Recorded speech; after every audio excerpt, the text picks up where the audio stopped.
Chers concitoyens, bonjour. Ceci est une vidéo concernant la défense nationale. Nous sommes entrés dans une ère pandémique depuis plus d'un siècle. Les maladies sont plus mortelles que les guerres. Les guerres sont néfastes pour notre terre, mais également pour notre survie.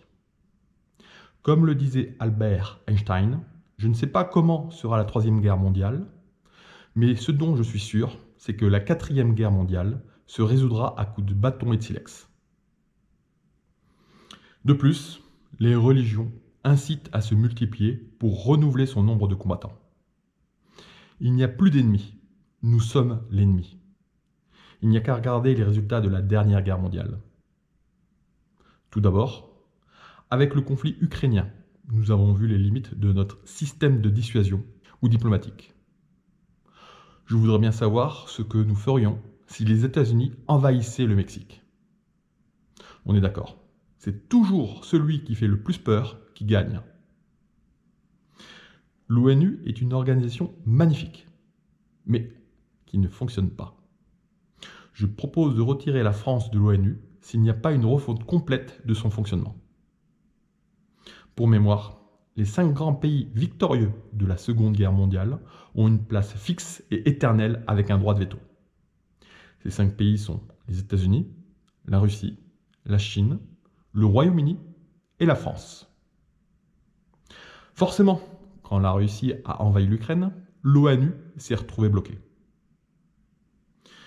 Dans le même ordre d'idées, nous avons l'OTAN, qui au final n'est que le bras armé des Américains.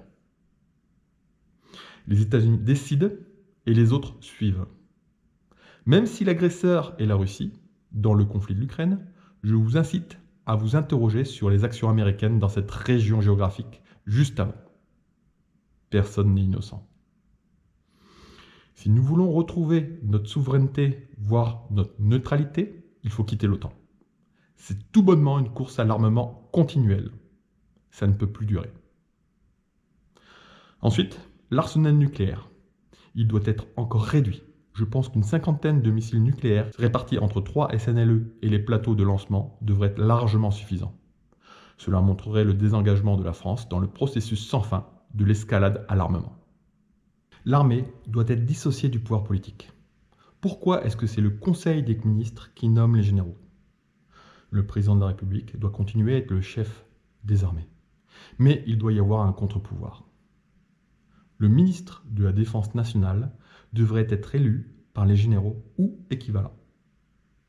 Les généraux ne seront plus gérés par l'État et les postes seront restreints au strict minimum. Un général est remplacé une fois qu'il laisse sa place. Le temps de commandement des officiers doit être augmenté de 50%. Cela implique que les recrutements des officiers sera réduit de moitié. Les budgets ne seront plus fixes pour éviter de tourner à vide pour griller le consommable. Toutes les manœuvres de défilé seront terminées, y compris celles du 14 juillet. Que ce soit au niveau financier ou écologique, les défilés sont des non-sens et un beau gâchis de ressources. Suite aux épisodes incendiaires de l'été 2022 et aux défaillances du système politique, une escadrille de sapeurs-pompiers devra être créée. Elle regroupera tous les bombardiers d'eau. Elle fonctionnera comme une unité opérationnelle de défense aéronautique. Un nouveau régiment multi-armes devra être créé pour constituer notre défense cybernétique universelle. Chaque armée sera représentée par une unité complète.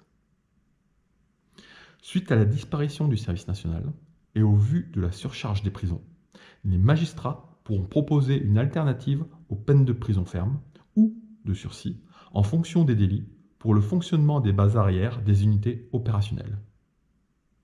Certains détenus pourront voir leur peine réduite de moitié s'ils incorporent l'armée. S'ils abandonnent ou désertent, leur peine redémarrera du début sans autre choix.